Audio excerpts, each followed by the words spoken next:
Nothing matters but Saturday night in Charlottesville, Lane Stadium North. It is the battle for the Commonwealth. It is the battle for all the marbles. Now, what marbles are we talking about? Usually, we have more marbles that are at stake in this game. Unfortunately, over the last around decade, those marbles have included a bowl game, which will not be in our future. But the vibes, the happiness, the jokes, the amount of space that could be owned in the UVA fans that do care about football year round would be unprecedented with a win here. Pat, this is my second favorite podcast that we do every year. Now, we get to do my favorite podcast every single year, some days after this one, and it's after we kick UVA's ass like we do every single year. We get to do that one after this podcast. I am thrilled, excited, juiced. I feel like you've been ready for this game since kickoff in South Carolina. I can't wait.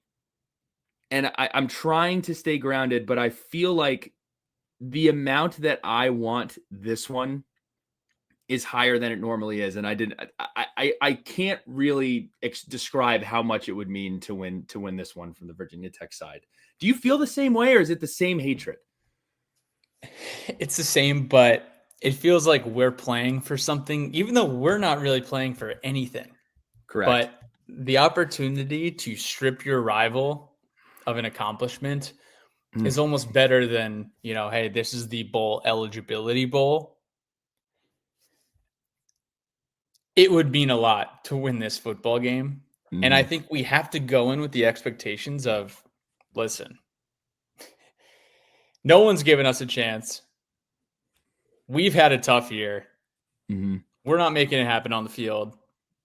We have an interim head coach and a program full of guys who have been battling every single week in and week out, against actually a pretty tough, both out of conference and in conference opposition. And they have not given up. They have kept it competitive about most of the time under Monty. And it's the rivalry game. It's the Commonwealth Cup. Throw out the records. We're on pretty much neutral turf. It's going to be freezing, as it was last year. I have been planting the flag, and I will not move from this position of Virginia doesn't care enough to sell out their own stadium. It could be 2001 Miami. It could be 2004 USC. It could be 2019 LSU.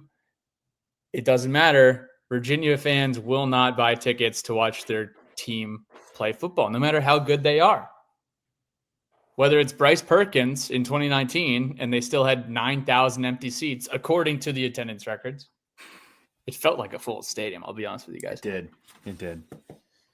Or if it's 2025 and there is a spot in the ACC Championship on the line and there are still tickets available, announce the sellout, you cowards, is the call to action from the Sons of Saturday podcast to the Virginia Athletic Department. Carlo Williams, Tony Elliott, everyone in between. Where is the demand for butts in seats? I don't get it. Get Abigail Spanberger on the line. Have her, dial up. We'll have Jay Pearson come here and have her with a call to action to get Virginia fans to buy tickets to their own football game. I don't understand. I will never understand. And Virginia fans can't even explain to me why or when their last sellout was. So Virginia Tech fans, obviously, this is everything to us. But it's because it matters to us. Even in your good and upswing, clearly it doesn't matter to Virginia, which is a real shame as an American citizen. Yeah. As an American. It's and I want to give credit to those who pound the drum, and we know who they are. It's just a shame to see such a large, I don't want to call it rejection, but almost like an arm's length relationship with what is, I'll be honest with you, I'd do some pretty heinous things to have had the season that you all are having now. And to take it for granted is crazy. Now we're going to have some pretty great seasons here coming up in the future.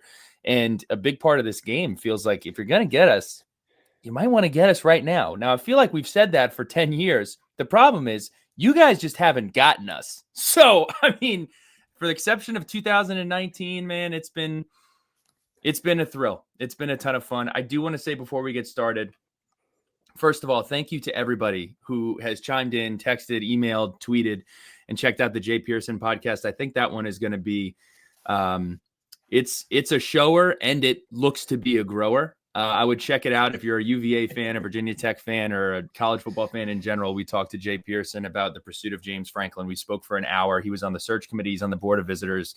Tremendous conversation. It was awesome. And also shout out to all of you, 5,000 subscribers. It was a goal by the end of the year. We hit it before we sat down at the Thanksgiving table. So thank you. If you're watching, please like, please subscribe. It does help. It means a lot. It costs $0. What also we're good, Pat, can you set the table here for this game? It is going to be cold, man. I am worried that I did not pack appropriately for this game. I'm already here in the burbs of New Jersey at my parents' house. I did not pack accordingly either. I'm going to be raiding my dad's closet, seeing what whatever he's got that's maroon, it's going on. It's I think last year you were calling it the parka effect. I think this is the maroon layer effect for me. Last year, this was the cold game. This was the, hey, it's nighttime game, going to be freezing.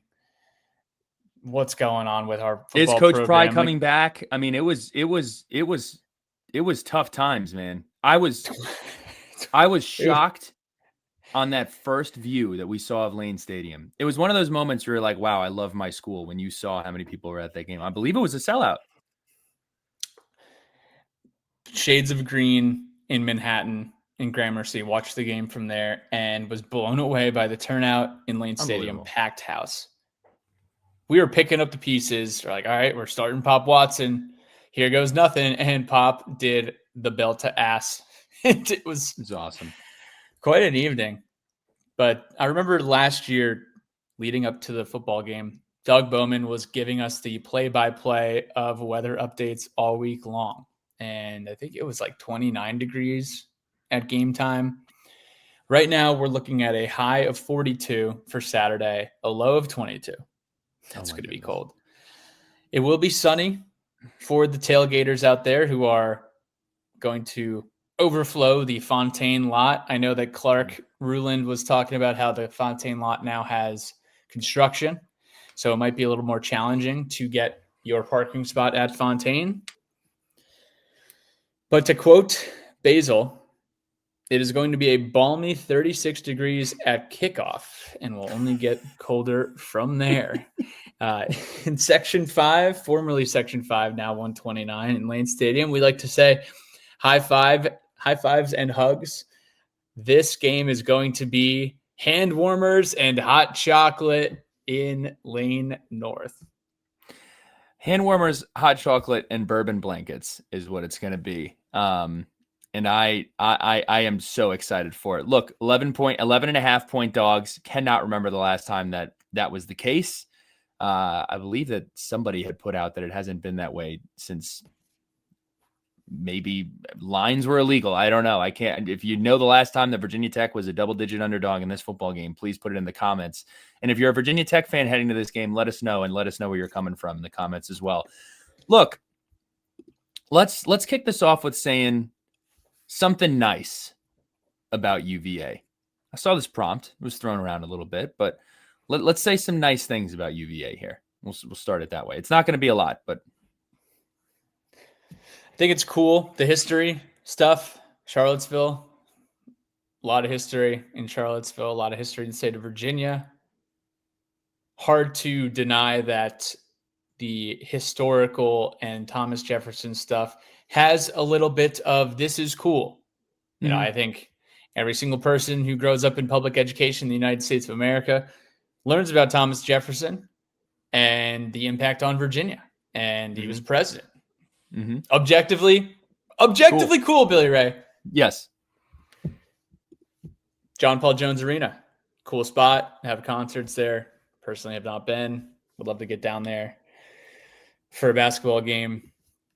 I'll say this, Billy Ray. I think Bodo's elevates bagel culture in Virginia. Mm-hmm. I will not tell you that I would recommend going to Bodo's over a bagel in New York or New Jersey. Mm-hmm. I agree. I think, if I was crawling around the desert and you offered me a glass of water, like I'd be pretty fired up. Same goes for bagels in Virginia. There's not very many good ones. Well so, that's kind of it. Bodo's is the much less cool Charlottesville version of Benny's. I think everybody romanticizes it. I love Benny's. There's nothing like a slice of pizza at Benny's. That's a good comp. That's a good comp. But of course, if I'm crawling in the desert and you're offering me Tony D's pizza, or you're offering me, the Virginia slice, I actually might take the Virginia slice because it'll keep me fed for 2 or 3 hours. So I might have to go with Benny's in that one. Only 2 or 3 hours. And Benny, you know why Benny's is cooler too? Late night. Oh, late night. You're not rolling into Bodo's, at 1:30 a.m. And it's Benny's can be its own party sometimes. Yeah. You have this one written down. So do I. Look, objectively speaking, the city, the suburb, the area of Charlottesville, objectively awesome. Really solid town, really great place, some good restaurants.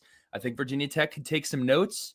I don't think that we're going to be a city, but I think they can definitely take some notes. So the only other ones that I got to give a shout out to the Roback founders. Look, a lot of people think that our relationship with Roback is funneling money to the University of Virginia. I can confirm that is not true. By the way, if you are interested in some Roback, they're running a 20% off. Use code Saturday for 20% off of your Roback gear. Get yourself and your friends and families some great Roback attire for Christmas or for yourself. So I'll go with Roback. I will also go with, look, some people may not, I love Tony Bennett. Like I grew up watching basketball, got a lot of respect for him for how he ran his program. I really, really admire Tony Bennett. I'm glad that he's not coaching there anymore. But I have a lot of respect for Tony Bennett. And we'll talk a little bit about Tony Elliott in a little bit. I'll also say Boyland Heights, objectively an awesome bar. It's kind of like the Tots of UVA. I actually was in Boyland Heights when our Virginia Tech men's basketball team defeated UVA. When College Game Day was there, that was awesome. I'll also say this. There's nothing better than being a Hokie in Charlottesville, because almost every single time you win and they can't say anything to you, and I don't mean to pull like the 6'4", 250-pound card here, but I mean, not a lot of people are chirping BRM win, loss, or draw.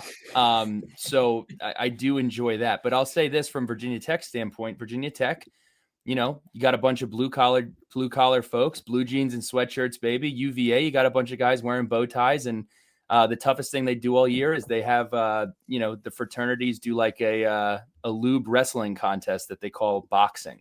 They do that. That is pretty cool, though. I don't know what they call it, but it is pretty cool that they do that over at their fraternities. They have like this boxing weekend. I was there for that. They weren't hitting each other very hard. I don't know what that is or what your level of participation was, but I think we should move along here.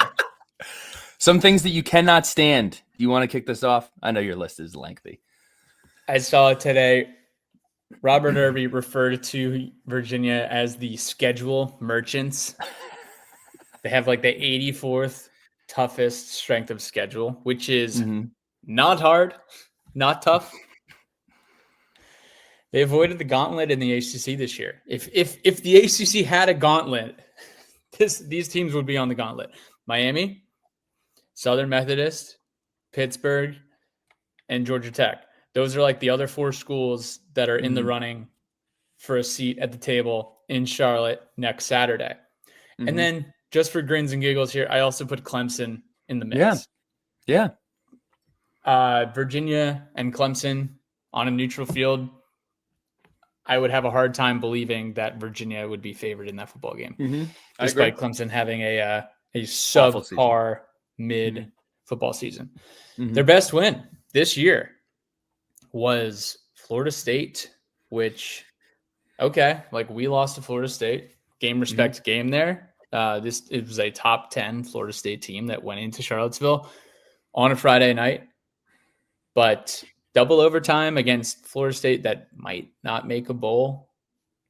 Let me not say this. necessarily the most glimmering report card for a team that's 9-2. They don't really have any good wins. Louisville and Florida State.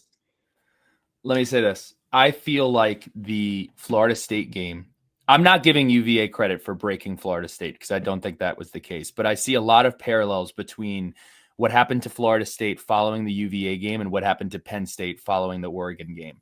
At the time of that game, it was a big win. But looking back on it, UVA still is missing that, wow, they won that game. Now, the Louisville game was impressive due to the fact that Chandler Morris got hurt at the end of the game. They find a way to win on the road, whatever. But Pete B put this out. According to the unbiased Collie Matrix rankings, a former BCS computer ranking Matrix, thank you. The Hokies have played the 11th hardest schedule in the country. UVA's strength of schedule is 71st. It really is crazy, Pat, because if you look at these two schedules, you're like, man, Virginia Tech, pretty workable schedule, except for out of conference. Didn't know that we were going to play future ACC Coach of the Year, Jake Dickert. I did not know that we were going to play a UVA team that is on the precipice of making it to the ACC championship. Georgia Tech was really solid. So our schedule, much more difficult than I think we gave credit for. And I think UVA's ease of schedule slipped under the radar. I remember pounding the drum of saying UNC has the easiest schedule in the country. And they just haven't been able to win any games anyway. So it doesn't really matter who they're playing. So what else can you not stand about UVA? I think before we continue that, I do think it is worth remarking that we are both and have been in the camp saying that Virginia has had a very nice team from Jump Street this season. Yes. I don't think we have bashed. I think we've bashed their team itself and the job that Tony Elliott has done at all this season. I think he's done a tremendous job. I think getting Chandler Morris was really the biggest thing that Virginia football has done in more than a half decade. Really, really, really solid scout and eval getting him from North Texas to Virginia. But I will say, Virginia fans, one of the things I just don't like about them, they don't know how to chirp. They don't. And they'll come back and say, neither do we. I think it's pretty well defined now by the actual arbiter of chirping and arbiter of internet trash talk. We know them very well. Their name is the Calgorithm, and they are familiar with what gets the people going, what excites the people, and what is genuine good banter on the X timeline. The Calgorithm gave Billy Ray here the Op of the Week nomination and award. That was a big deal for us, especially in a trying season. Getting that award was a really big deal. Billy Ray helped me get out of bed that next morning. Yeah. Cal fans spent like the whole week talking about how much they didn't like Virginia fans and their level of engagement and how they missed playing Virginia Tech because Virginia Tech was more fun to banter with. So I think that's all that you really need to take from this conversation is that, the Alabama of internet chirping told us that we were just as good as they are. So that's all I'm going to say about that. Couple things on that. Number one, it's the same argument every single time. We're talking about football, and the course correction for UVA is rent free. I'm not going to do my thing again. I think it's whack to try to say that. I mean, I'm going to chirp my rival. Like that's how this works. Welcome to engaging and being a fan. The other one they love to do is they love to pivot to other sports. So we're very much talking about football. We have a football game on Saturday, and then they're like, well, we did this. And it's like, well, actually, we're not talking about underwater basket weaving. Actually, we're not talking about who had the best charcuterie spread at the polo grounds. Like, we're not talking about that. By the way, if you want to talk about other sports, your crown jewel basketball, you're 5-5 against us in the last 10 tries. So we have beaten you as many times as you've beaten us, and you're supposed to have this world-class basketball program. I believe it was 2 or 3 games ago. We beat you guys by 37 points at home. That was one of my favorite moments ever, texting some of the members of Castle Guard, and they actually started the chant just like football. That was another highlight for me. I loved that so much.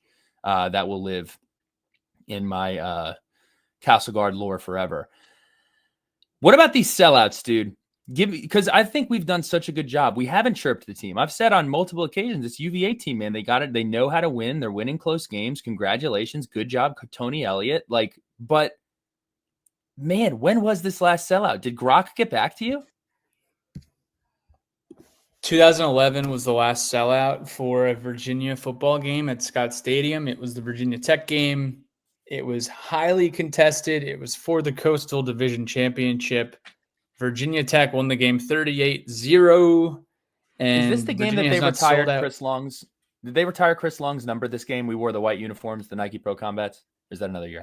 We wore the Pro Combats in 2009. We did wear all white in 2011. This was the Logan Thomas and David Wilson block game. Okay. Just dominated them all over the field. 38-0, bro. That was the last sellout. That's a really long time ago, guys. Most of the people listening to this weren't on Twitter in 2011.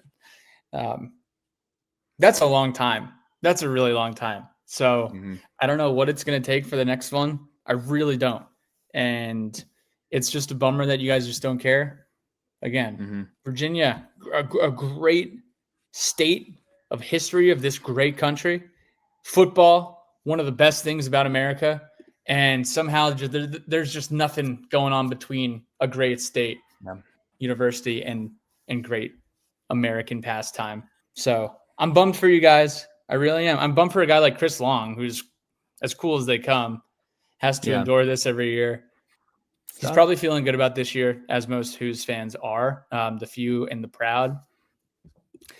It's just tough, man. Do we need to pull open the Colin Cowherd rant and play it?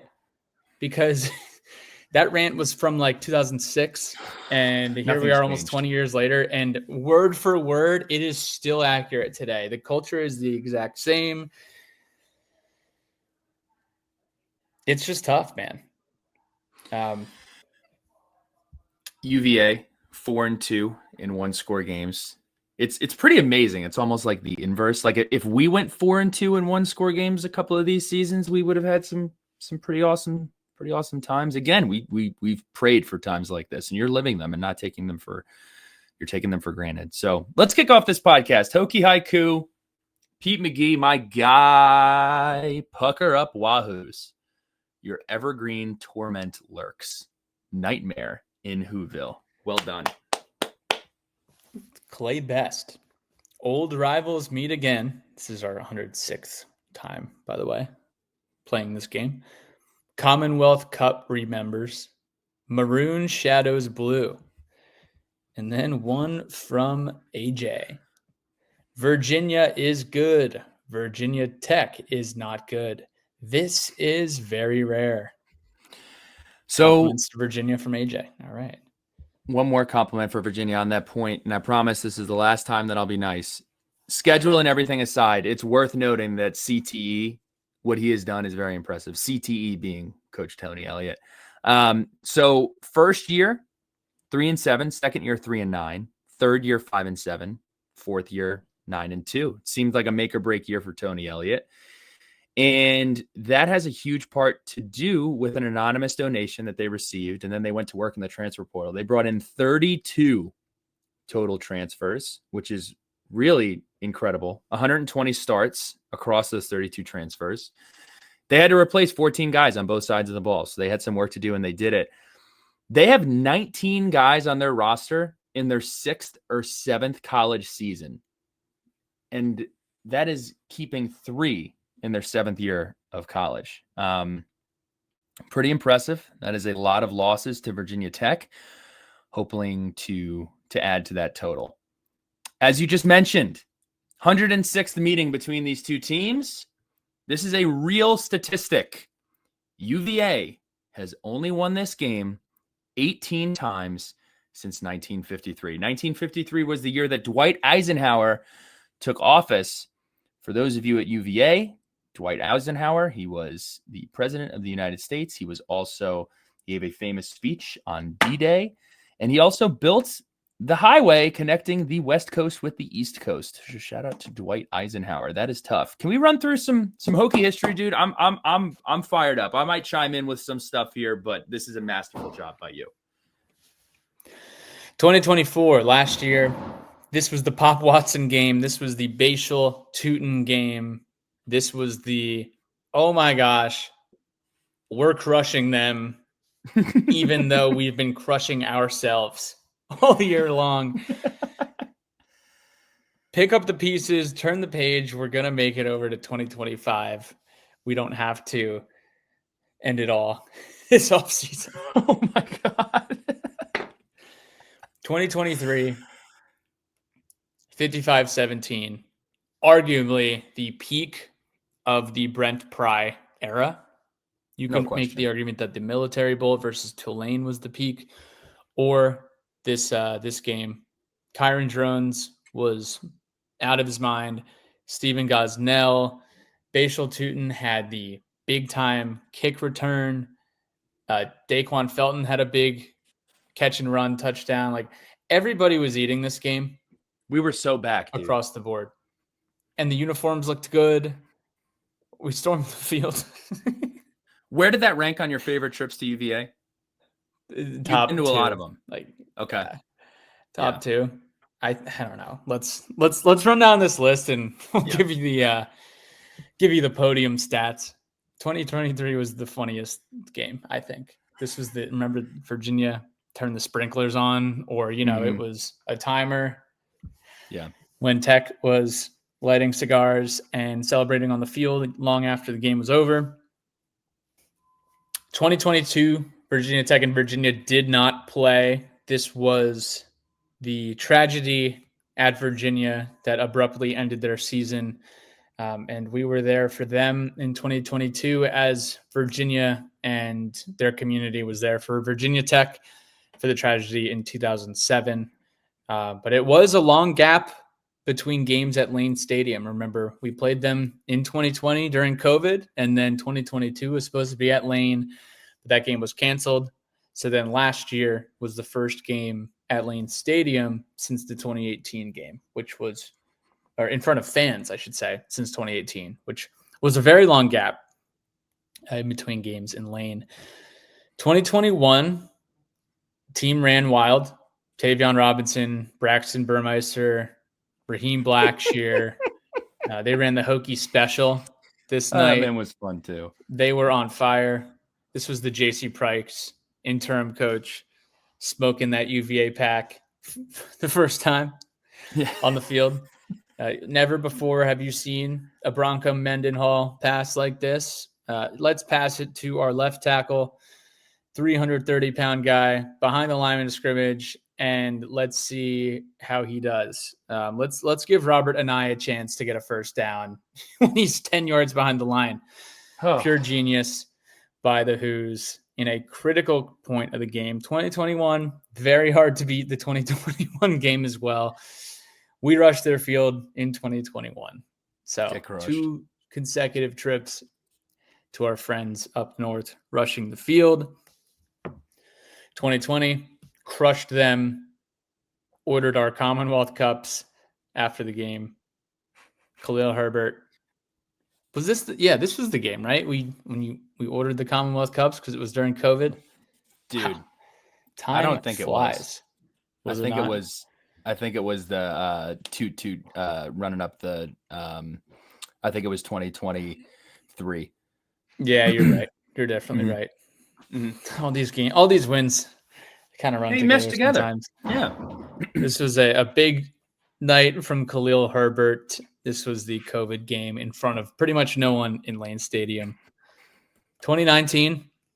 Don't forget, Billy in 2020, they thought that we were canceling the game because we were slated to play them in like September and COVID tracing, and then they had to move the game back. Remember when UVA thought we were ducking that smoke? A preposterous accusation.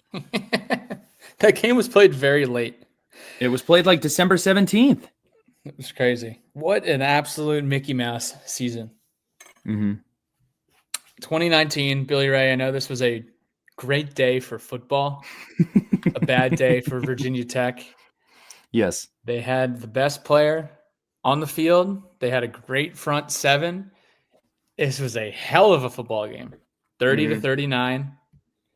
Hendon Hooker, Trey Turner, Divine Diablo. Like, our team was loaded, but their team was, I mean, they had some dudes on that team. Remember Joe Reed? Remember Joe Reed? Remember Charles Snowden? They had multiple wide receivers, a couple of which that are still in the league today. I mean, that was a great team, man. And I think the two things that we've talked about are, one, Tony Elliott overcoming the tragedy, obviously, and then retaining that entire roster, which was a great human being move by him. And then also UVA having to weather Bronco Mendenhall just bouncing a year after or 2 years after he had taken them to the ACC title. So I think I have this written down. Number one, UVA fans don't talk about this game enough. I think, like, I'll be honest, man, the fact that y'all beat that Virginia Tech team, and the fact that the last time Coach Foster, after he whooped you guys up and down forever, the last game that he played against UVA, I would talk about that forever. But again, you guys don't care enough, so you don't talk about it enough. My question, Pat, I feel like they talk about it. They don't talk at all. Like, dude, you don't really hear from them to begin with. So yeah, I feel like Jake Malasek talks about this one a lot. Well, it's funny because we've won so much that people have almost forget that Bud Foster speech was given the year that we lost, and everyone's like, "Look how awesome this speech was," and it is awesome. If you've seen it, you know what I'm talking about. But my question is, or my point is, I would probably trade every win for this loss over the last decade. Like, we've had some pretty hilarious wins to get into a bowl game, but I would trade any one of them for a win in that spot. So you would go 1 for 1, but would you go all of them for that? Probably. One? No, not all of them. Not all of them. No, but I'd probably trade all of them 1 for 1. I'd probably trade two or three, probably, to go to the ACC championship that year, to get back to 9 wins. I mean, probably. But that's not how the story is written. God had different plans. He was getting us James Franklin. And then Virginia got blown out by Clemson and then crushed by Florida. Correct. Yeah. 2018. The Cup is going nowhere. Mikey, shout out, Lays. Got that win in overtime. Probably the most impossible win. I mean, 2021 is up there too with impossible wins. This was crazy. Ryan Willis into the end zone. Ryan Willis running down the UVA guy before halftime after he threw a pick. Oh my God. Scared money don't make money. The field looked horrible. Remember how brown the field was? Trey Turner went up and mossed Bryce Hall. You had Manuel Belmar recover the Bryce Perkins fumble. And this was, for a lot of people out there listening, this was the last good memory that we had at Big Al's. The cup came to Big Al's. We got some sips out of the cup. It was awesome. Trey Turner blocked that punt. And before last year, this was the last time we played UVA at home with fans. That was a cold game too. That was a pretty chilly game. We bundled up. 2017, very, very boring football game in Charlottesville. This was the last time that Tech played a night game in Charlottesville. Is 2017. Tech won 10-0. And what I remember from this game was just Tremaine Edmonds and how fast he could get into the backfield. This was also the Eric Kuma stiff arm Quinn Blanding to the ground game. Not many other highlights from that one other than shutting them out, which is always appreciated. Talk about 2017. You talk about 2011 as well. 2016, this was, I'd like to report a murder on senior day. This was my senior day as a fan, as a senior. 52-10 in Lane. Sam Rogers this is the Sam Rogers game. Just absolutely dominated the football game. Cried. We could have just lined up Sam Rodgers against 11 guys, and we probably would have won by 2 touchdowns. Like, he was that good this day. You had a Chuck Clark pick that was like tipped. I think it was like a Tremaine Edmonds tip to Chuck Clark. You had the Matua Puaka touchdown. Good memories from 2016. That was just domination from beginning to end. 2015, the famous Frank Beamer final game at UVA. Adonis with the pick. I think it was Chuck Clark with the pick, actually. No, I think they both had one, but Chuck Clark is one of the most underrated Hokies of all time. I will stand on that take. He had the game-winning pick at the end of the game. And then also the hilarious shot. I mean, this is Jeremy Haynes pancaked Ezekiel Elliott on punt return, and he got the most iconic shot with Frank Beamer. And those are 2 fantastic highlights to have on your resume. Unbelievable. That shot of him and Bud, I mean, that's just great stuff. The hug was so great. Inject it, dude. That was so great. Storybook ending. You had that Michael Brewer to Isaiah right in front of the hill. Yep. Isaiah Ford looked like a ball player that day. I'm sorry, those did. Uniforms in 2015 we had the 1995 helmets for that football game with the stripe going down all the way down the helmet. Oh man, bring those back. Let's see those next time we go to Charlottesville. I tell you, man, those are the best helmets. I know Clark is fired up about that. Super special. 2014, another freezing cold game. This was as Billy has in the notes here, a little bit of a brouhaha at midfield. Dude, there was the game. There was. They were talking. It's amazing, dude. They talk all this trash. It's like, I don't know what you're saying. Like, what when you're a UVA football player, how do you start talking trash? This one's going to be just like 5 years ago. Like what? I don't know. It was like Taquan Mazil. You had Matua Puaka like getting into it. Yeah. This game was lost. Like, I was freaking out.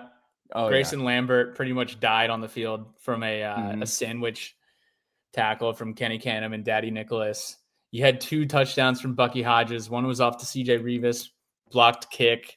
The other was the game winner from Michael Brewer. Ken Phillips had a big game. That was a great game.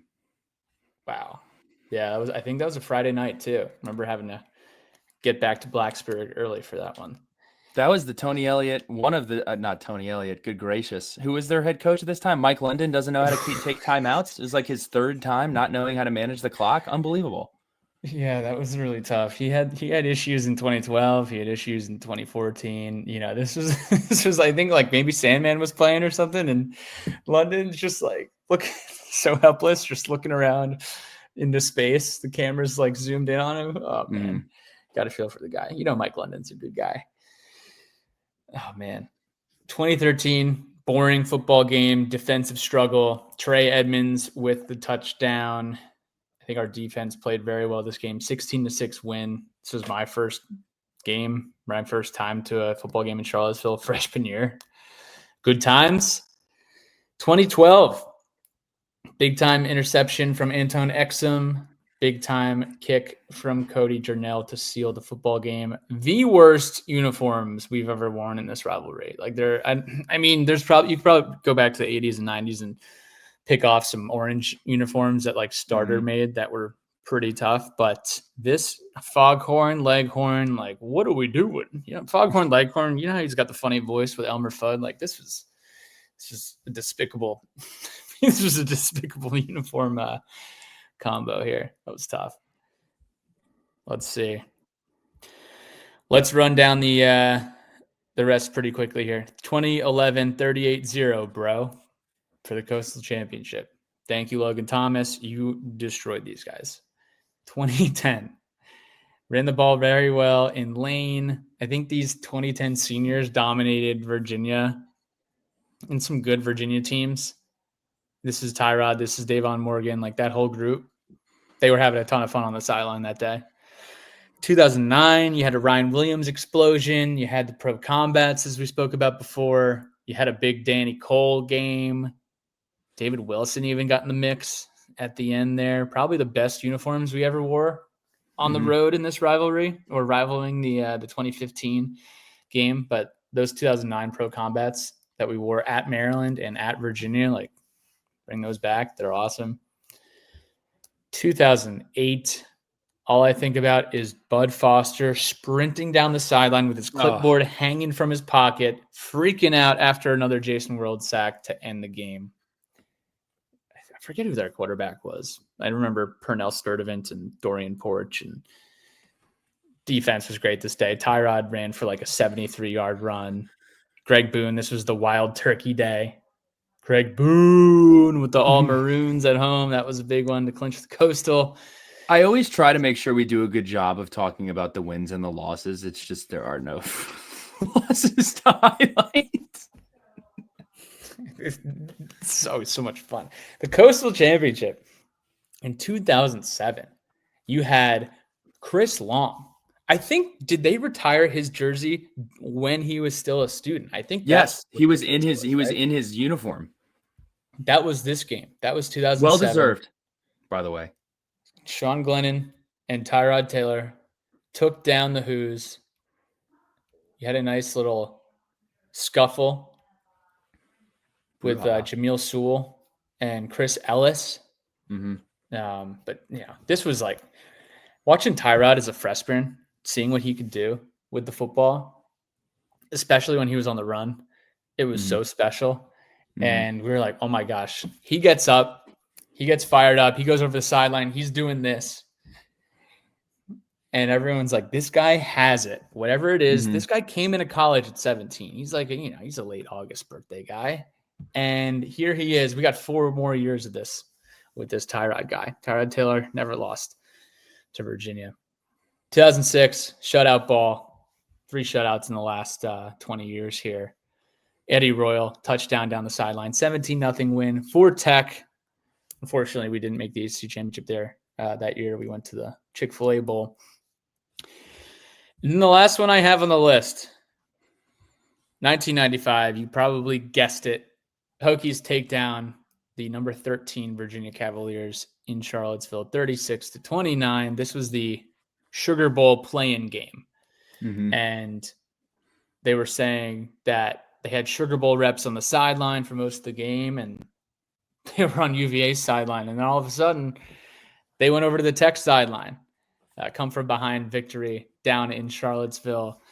ACC co-champions were the UVA Cavaliers, and Tech was down 29-14 in the fourth.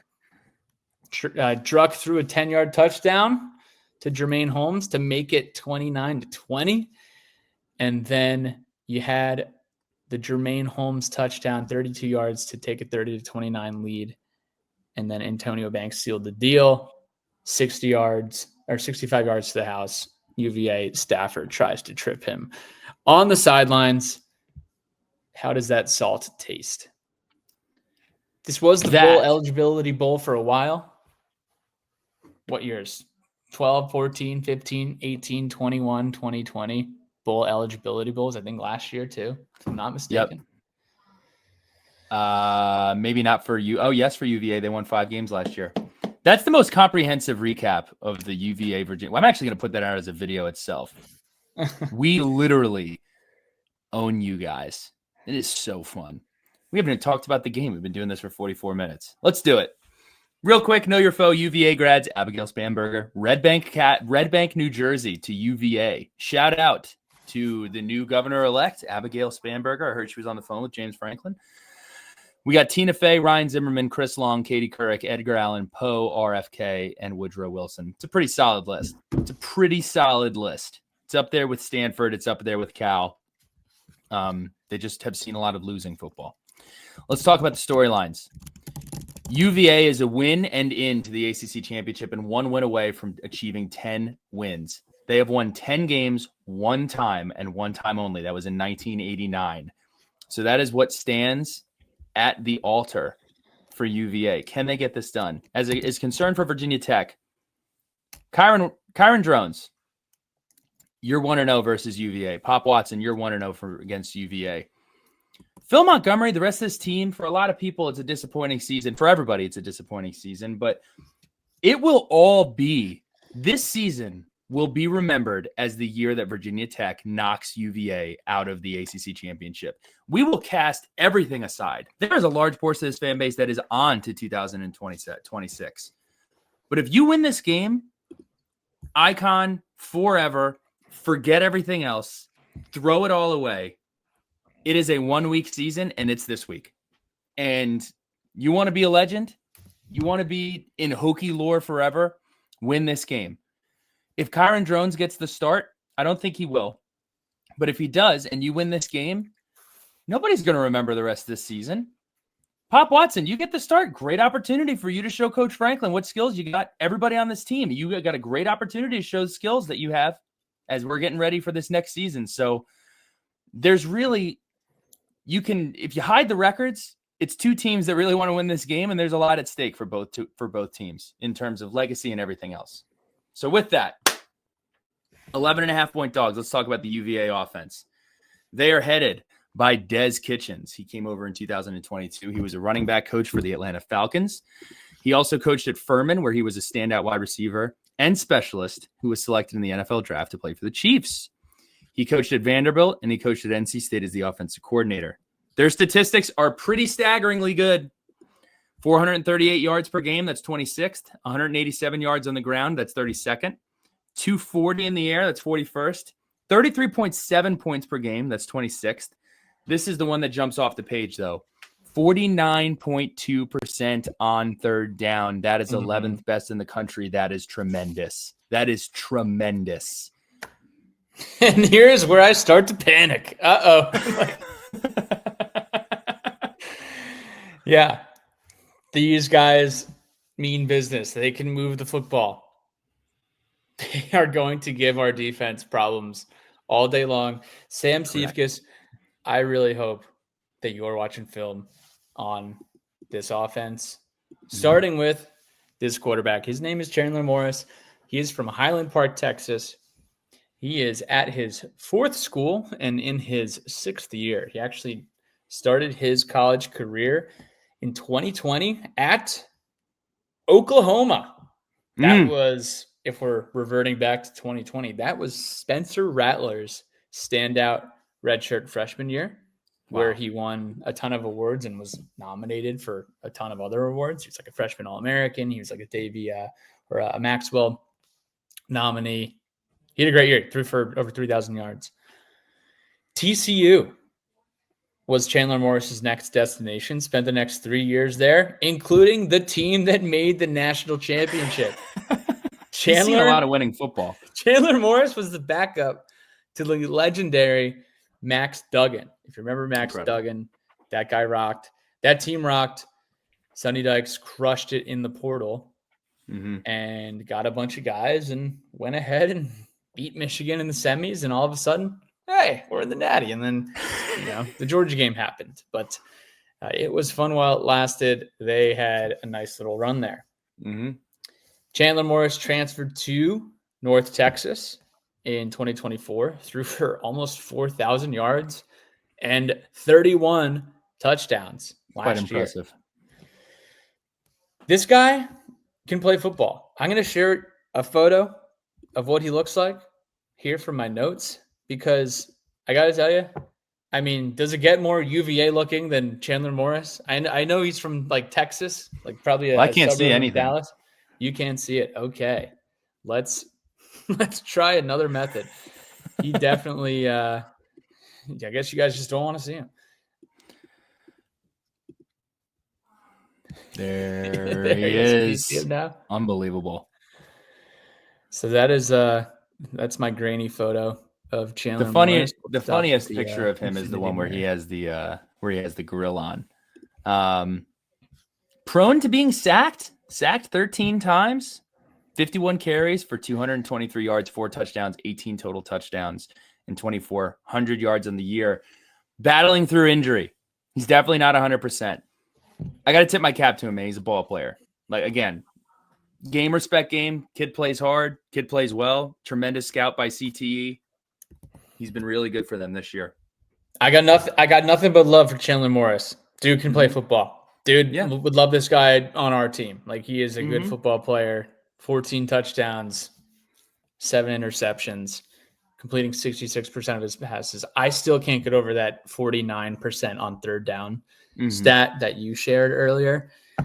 But he is not a one-headed monster. They have plenty of talent on both sides of the ball. Jamari Taylor is their standout running back, 917 yards on the year. He's actually the leading rusher in the Atlantic Coast Conference, 13 touchdowns, and also is a threat out of the backfield. He's got 35 catches on the season. Dude's got almost 200 receiving yards. Expect him to touch the ball probably a quarter, a third of the time that Virginia has the ball. They also have another running back named Harrison Whaley, 72 carries, 376 yards, averaging 5.2 per. He's got 5 touchdowns on the ground as well. So, we got Hawkins and Stewart and our guy Jeff Overton. Well, they got Jamari Taylor and they got Harrison Whaley. So these guys are talented. Catching the ball, Trell Harris has 766 receiving yards on the year. They got another guy, Jamal Adrien, if I'm saying that right, 37 catches, 465 yards. And then Cam Ross, 42 catches, 458 yards in the air as well. So those are some of the high-flying guys we need to be looking out for on Saturday. If we're flipping it over to the defense, Billy Ray, who is their D coordinator and what do they got going on? John Rudzinski. He's been there since 2022. He came over from the Air Force Academy. He was there for 14 years, where he was a defensive coordinator for his final 4. 322 yards per game, which is 29th, 197 passing yards given up, which is 56th, 108 on the ground, which is 23rd. Really good rush defense, which is going to be a challenge for us. 21.2 points per game given up, that's 36th. And again, tremendous on third down. 28.5% is where they stand on third down. That is really damn good. Third down is going to tell the story of this football game for a large portion. Now, some breaking news came out this morning. Cam Robinson is out for the year. He had season-ending surgery. He tore his ACL against Duke. This is a huge loss for UVA. It breaks my heart, man. He's a really, really, really good player. I never like to see teams lose a guy. I want to see both teams at full strength. He's their second leading tackler. 8 sacks, 2 picks, 2 touchdowns. He's a junior. I'm wishing him a speedy recovery. He's a really, really, really good player. So I hate to see that. Their leading tackler is Devin Neal. He's got 66 tackles on the season. They accumulate quite a bit of sacks. They're tied for 26th in America. They have 28 sacks on the season. They have 7 guys on their roster with 2 or more. They have 5 with 3 or more. Their leading sack getter is defensive lineman Daniel Rickert. He is 5.5. And then their ends, Moore, Melton, and Kamak, combined for 11.5 sacks. So again, they have really good units on both sides. Third down is going to be, to me, what I'm really going to be watching. We'll both be there, by the way. We haven't mentioned that. We will both be in Charlottesville that weekend. On that note, really quickly, Section 5 club members, you'll have an email going out to you today or tomorrow. We're going to get sizes from you to get some shirts out to you. We've put out some new Coach James Franklin gear, so check that out, and we will be sending you all a t-shirt. It is not too late if you want to join the Section 5 club. Check out the description. For a cup of coffee a month or more, if you're feeling froggish, you can leap. It helps us create unique experiences and power what we do here at Sons of Saturday. We're thrilled about everything. Thank you for 5,000 subscribers. We're thrilled about that. The Section 5 Club is how we're able to create those unique experiences. We're excited about it. Thank you to everyone who is a member. And make sure you check your emails to fill that out. You should be getting that in the next 24 hours if you listen to this immediately. Can I say something? Please do. Sons of probably something that would be inappropriate to say, so I won't say it. Billy Ray, I got to tip my cap to you for the amount of content that you've been putting out across the last few weeks. Thank you. And whether it was the Jay Pearson interview or honestly, like, we got some really good ones in the coffers as well that are going to come hit the surface after the season ends. Like, a lot of good ones lined up. but Billy has been putting out an unbelievable amount of content the last 90 or so days during football season, especially throughout this search. Yeah, like when I think of the Jake Crane and the Ty Hildenbrandt double duty in the same day, and they both hit the feed the day after we hired Coach Franklin, like that was superb. That was extravagant, and you're doing a great job. And I'm going to say, like, the Section 5 Club powers this engine. Yeah, I'm not soliciting one-time contributions. All right, like, if you want to have your cup of coffee a month, that's fine. But it truly does power what we have going on right now. So I want to tip my cap to you, BRM, and we'll look forward to seeing some of you guys on Saturday as well. And you get some free stuff. Do monthly giveaways, free access to all of our events. It's awesome stuff. So we do appreciate you guys, and thank you for that kind hat tip. I appreciate it. Special teams, kicker's damn good. Will Bettridge, 43 of 43 on extra points, 18 of 22 on the year. He's 6 for 8 from 40 to 49 yards, and he has a long of 47. I'm interested to see if we can get John Love involved here. I'm interested to see if we have any trickeration. We haven't run any like weird special teams plays unless we were forced to, like we were against Miami. Could there be a fake punt? Could there be a surprise onside kick? Could we do a weird kick return? I don't know. What does Stu Holt have up his sleeve as more than likely the last game as special teams coordinator with the Hokies? So we'll see. Leave it all out there, Stu. Leave it all out there. Come on. Keys to the game are brought to you by David Phillips. Shout out to David Phillips. If you are in the real estate market looking for real estate in Southwest Virginia, if you are a coach coming to coach at Virginia Tech, welcome. We're fired up to have you here. And you're looking for some real estate, hit up our guy Dave, shoot us an email, shoot us a DM. We're happy to put you in touch. If you're looking to sell some real estate, wouldn't suggest it, but if you're looking to sell some real estate in the Blacksburg area, we will put you in touch. Or if you're just looking to learn, we will put you in touch with him as well. Keys to the game are pretty simple. They're pretty damn simple, Pat. We know how to beat UVA. We've been doing it for decades now. You own the emotional edge. The fan base is going to be there. I'm going to predict 35 to 40% Hokie fans. I think that's being quite generous. This is an opportunity to be a legend. Take that opportunity, get off the field on third down, continue to stay on the field on third down on offense. And we got to be scoring touch me downs. Can't be doing field goals. No, we can't unless we got to convert. This is not a game you're going to win 17 to 10, 9 to 12, 6 to 3. We're not going to do that. You're going to have to score points to beat this UVA team. So that's it. Score points, get off the field on third down on defense, stay on the field on third down on offense, and just do what we've been doing forever and beat UVA. Get it done. I can't. Trey Keller sent me this text. He said, do you think it would be inappropriate for UVA fans to rush the field? And I responded with this. I said, you guys should absolutely rush the field because you never beat us and you would be going to the ACC championship. That's worth celebrating. However, I fully anticipate rushing your field when we win on Saturday. So somebody's storming the field on Saturday, and I'm hoping it's folks wearing maroon.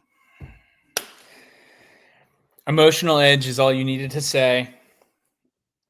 You need to throw out the records here, and Virginia's thinking the same thing. You know that their backs are against the wall for this football game, despite how great their quarterback is and their offensive weapons and their third down percentage on both sides of the football. They have to go out there and compete for 4 quarters, just as we need to go out and compete for 4 quarters. None of this 3 points at halftime thing that we saw against Miami. Like Virginia Tech put up a fight. We really did. We put up a fight on Saturday. But we didn't put up a fight for 4 quarters, and we didn't score touchdowns and field goals when we had it on their side of the 50. Like, I think that's a huge component here. If you're getting into their territory, we need to walk away with points, period, point blank. Yes. There needs to be capitalization on turnovers if we can turn them over on Saturday as well. Like, this is not going to be a football game that Virginia Tech wins without having a little bit of luck and having a little bit of trickeration and winning 1 or 2 of those 3 phases of the game.